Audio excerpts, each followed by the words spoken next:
give you a bit of background about the campaign, 2 years ago, we had a very complex policy campaign task, which was to try and get the European car lobby to stop lobbying against 95 grams of CO2 per kilometer in efficiency and 30% of CO2 emissions by 2020, like some very complex and dense policy stuff.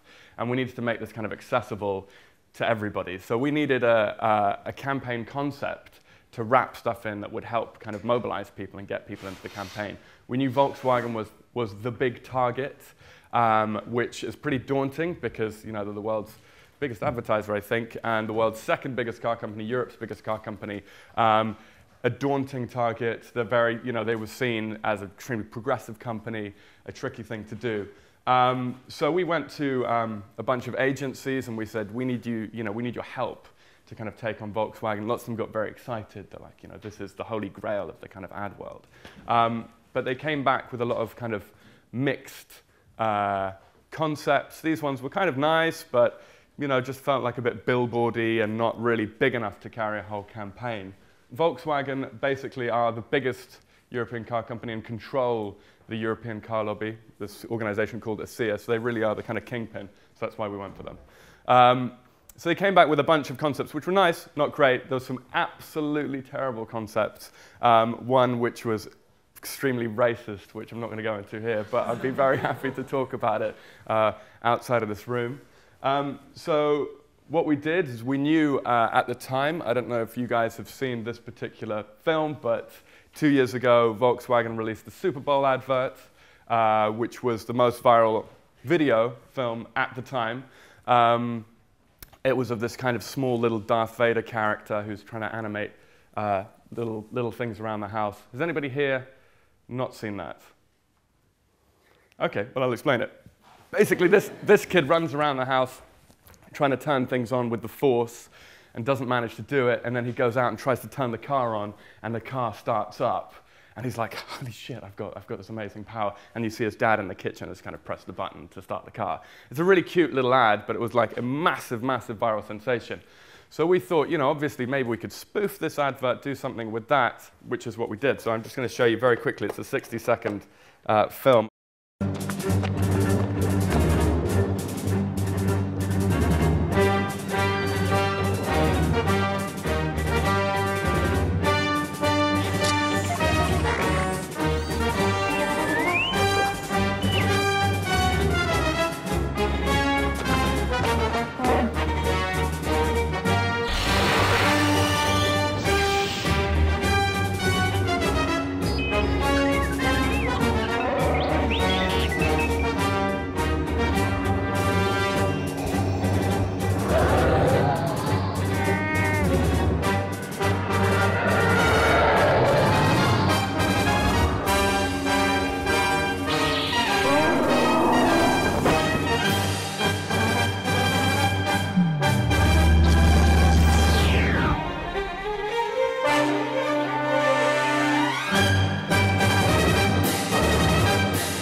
So that film was incredibly painful to make. Essentially, I mean, the whole concept itself, so after these agencies didn't kind of produce, we went back to them and said, we want to do this, Darkside thing. We want to use the Star Wars concept. And a lot of them were like, oh, that's crap, it's not going to work. And we went to one, we actually had to sell the concept to an agency. And then 2 weeks before we were due to launch the campaign, they pulled out and said, we don't want to do it. VW's, such a massive advertiser. The car industry is so important for our business. We're just going to risk our whole core business if we run this campaign with you. So kind of 2 weeks before our original launch date, we were lucky it got delayed a little bit. We were kind of left in the lurch. And it's a big benefit of being able to be a kind of independent campaigning organization of kind of corporate funding and government funding is that you can target people like this where literally everybody else is too terrified to do so. So we had to basically do everything on our own. We went, going back to the film that you just saw, we had to go and find the filmmakers, find the web designers, developers, everybody just cobble stuff together from everywhere, find all those kids. We shot that video just outside of London in this weird American-looking town near Chelmsford. But yeah, so it was a real kind of cobbled together effort. But essentially what we wanted to do was take that concept of the film, of this idea that Volkswagen had co-opted the dark side of the Force by making this video, and kind of extend it to everything in the campaign. And this was the kind of brave bit, because lots of people in the organization were like, why are you going to talk about Star Wars? It's going to make it really difficult. We're here talking about Volkswagen. You know, it's two concepts. It's going to be confusing. And actually, a lot of people thought, hey, it's just an online thing. We'll let them do what they want to do. You know, we'll come with the real campaign nuts and bolts later. Let them have their fun online, which was great because we kind of secretly knew, you know, what we launch with is going to carry the campaign anyway. So you're going to be locked into what we do. So our aim was to launch it in a big, big way. Our target was kind of brand media. You know, we're here. This is a kind of very straightforward brand attack here. And we knew the place, and it's a digital media as well. I mean, you know, their video was a viral. So we went to Old Street, which has the biggest population of Twitter users in Europe. And we planned on a big, sensational kind of integrated launch. We took 65 people down to this Silicon Roundabout, as it's called, 15 stormtroopers, 4 large sound systems, 12 people flying to kind of announce the launch of our big campaign against Volkswagen. And this is kind of what it looked like.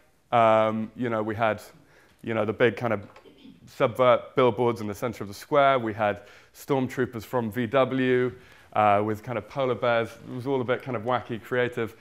We had another kind of banner coming down somewhere else. We just had lots of fun with stormtroopers, and the hipsters loved it. I mean, basically, it was really huge. This was back in the day when Twitter had its old kind of trending algorithm, and Old Street and stormtroopers were trending worldwide. There's a huge uptake in the brand media audience, and we had 500,000 unique visitors to the site on the first day. So that kind of concept of an integrated launch really, really worked for us, really helped us break through. I want to tell you a bit more about extending the concept to everything that you do. So on the website, we use this concept of the Force to talk about clean energy, dirty energy, the light side of the Force, dark side of the Force, trying to really immerse yourself into the concept, have fun with it. We had this idea of frequently asked questions with Yoda, which was in Yoda speak. You could kind of toggle it on and off. Just basically trying to have fun with everything that you do, because I think even the small things that are difficult to justify in terms of, you know, how is this going to, you know, hit my key conversion rate or the KPI that I'm looking at, actually sometimes the things you can't measure, like pure immersion into the fun aspect of what you're doing, can have massive benefits. This is my proudest development, which you can't actually see because it's static, but it's a Twitter feed in the form of, you know, the Star Wars titles at the beginning.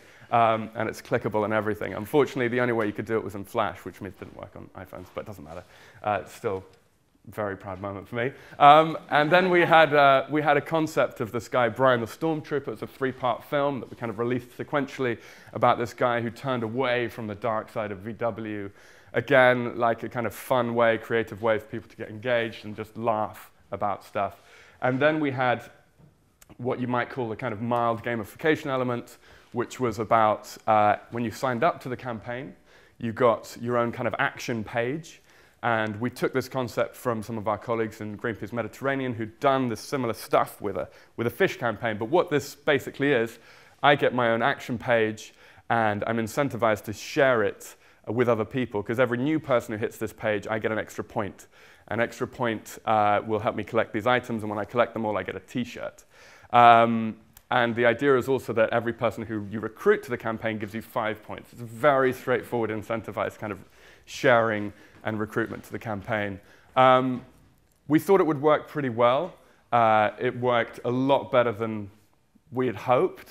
Like, lots of people on their own started setting up kind of click exchange pages, saying, you click my page, I'll click yours. You know, we'll each give each other a point, in like millions of different languages and all sorts of places.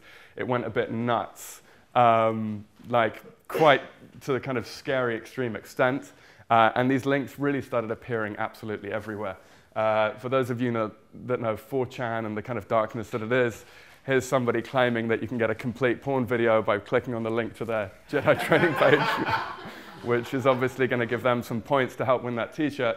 But my favorite is actually this one. For those of you that don't understand Italian, here's somebody who's saying, I've finally hacked the system.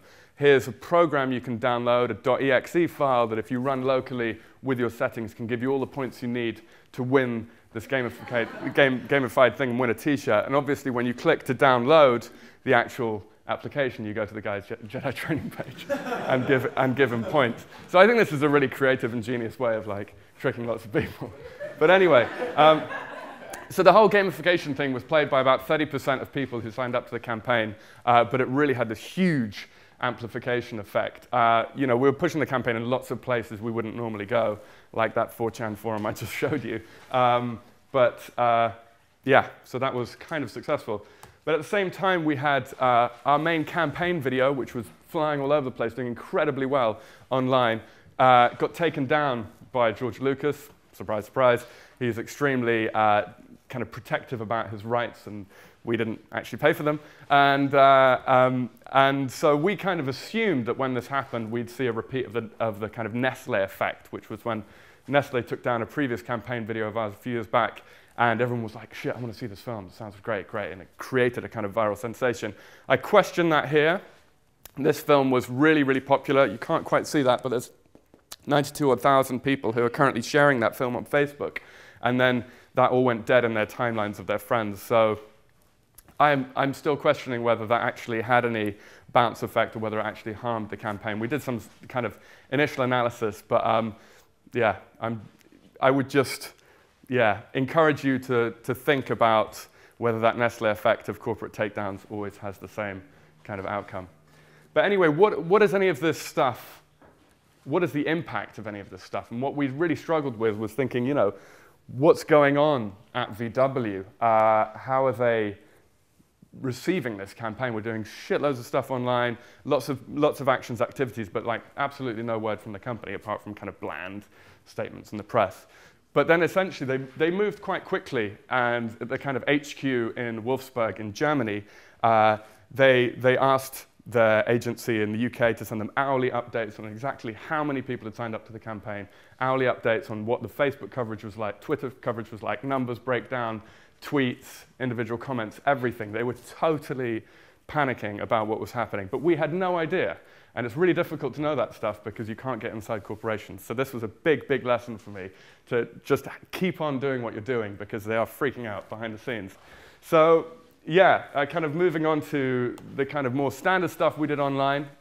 We did the whole, you know, getting people to jump on their Facebook page. I don't know if you guys, many of you guys do this, but one thing to think about is pick a post. This is how I would do it, is pick a post that you want people to comment on. I mean, this was a dream. Volkswagen popped up and said, we hope you had a fantastic new year. Do you have any resolutions you would like to see us, you know, do more of this year? And we're like, brilliant.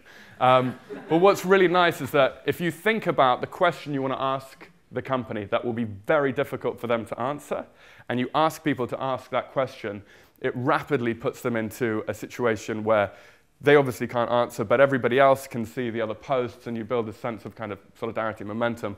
Often when people troll for good Facebook pages, you know, it's a bit scattergun and stuff all over the place. So if you can focus on one post, you get big, big dividends. So there was actually a press spike off the back of this, which was really nice. And actually that person who came in to speak to me said the social media team were, I mean, this is a horrible thing to say, but they were, you know, totally stressed out because they knew that they should be replying to this and they didn't know what was going on, but the people at the top were just saying, you can't do anything, just sit tight. So we created a real kind of pressure point there. We did some other stuff. We created a little tool that kind of sliced images into kind of 9 blocks with the right padding so we could post photos up on their kind of Facebook photo wall and just take it over. We had kind of Arctic images, images of oil destruction, etc. that we just asked random punters to use this image slicer tool and chuck them up. Since then, Facebook's changed, so it doesn't work anymore. We ran a film competition. We asked people around the world to make kind of 60-second films, subverting VW. We had incredibly high content, high-quality submissions, over 40 films. Again, that helped kind of push the campaign. And then, kind of beyond the digital stuff, we did the standard, well, I say standard, but the more traditional Greenpeace kind of approach. We got in their face as much as we could, wherever we could, for as long as we could, and really dug in our heels. And I know there are some people here who were actually involved in that, so great work to all of you. But this is in Brussels at a kind of lobbying meeting. This is just a quick selection of pictures. This was on their HQ in Wolfsburg. This was at Battersea Power Station in London. This is actually the Green Car Show. It was a 3-day event. We decided to go there and project this image the night before the event, where VW were going to be a big kind of participant, and tweeted this picture on the event hashtag. And it was the top tweet for the full 3 days of the event, which is, I mean, if you guys do this stuff, it's a really good standard tip you should do if you're trying to target an event, because nobody's tweeting about this before it starts. So if you tweet something like that the day before, it's a powerful image, you've got a bunch of supporters, by the first day you'll be the top tweet, and people are looking at that, and then they'll just kind of retweet it if they think it's good stuff. So it's a very simple way to kind of, you know, get your message into those things. And we had a couple of celebrities off the back of it come and approach us and go, shit, I didn't know anything about this VW stuff, I want to help. So that was really, really effective. We went to where VW were training their forecourt people. So they were off in Ibiza training thousands of people to flog their new car, the Up.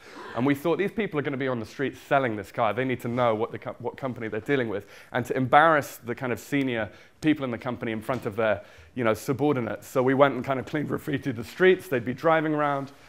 We flew over their conference center. And we went back to their HQ and got on top of their lovely holy logo again. And then we had a European Action Day across forecourts across the whole of Europe. We got our kind of activist network on the weekends to kind of occupy their forecourts and kind of rebrand their cars. And then we went on a tour of car shows. So we went, this is Paris, I think, or Brussels. We dropped these big banners above their stand from the lighting rigging. We had climbers up there. We went outside the building itself, just outside the entrance, to send a message to, obviously, not just Volkswagen, but all of their peers. Again, we popped up on their stands with these great little pop-up, you know those tenty pop-up tent things? These are kind of similar stuff. You just pop them out, great little kind of hand banners with our activists who are in suits just walking around and just pop out with these things with smoke bombs. It was really, really good. And then this was a kind of highlight. This is the keynote speech by VW's head honcho. You know, we had some climbers who were up there. I think they were at least overnight, maybe even 2 days, were hiding up there at the top because we knew this was going to happen. And in the middle of his big speech, they start lowering this thing, and he's just like so ashamed. I'm not even sure if he walked off the stage. But it was just, I think, what it kind of shows is if you have the kind of tenacity, you can do a lot with the digital stuff, but if you have a kind of integrated campaign where you're going after a company or a kind of government target, whatever it is, and you really dig your heels in, you can make progress, even when it seems like you're not doing stuff. So I'll give you a quick overview of the numbers. We had 7 million unique visitors to the website, 2 million plus film views, 500,000 odd Jedi, people who joined up, 75,000 Facebook fans to the campaign page, shitloads of real-world actions. But actually, I'm not a big numbers guy. I mean, I do like them when I'm kind of lobbying internally to say digital is really important.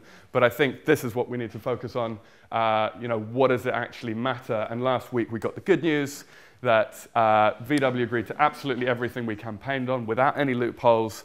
And the very stuff that they said, you know, a couple of years ago, they would absolutely never be able to agree to, might even lead to the deindustrialization of Europe. They just go ahead and agree to anyway. So, yeah, big happy news.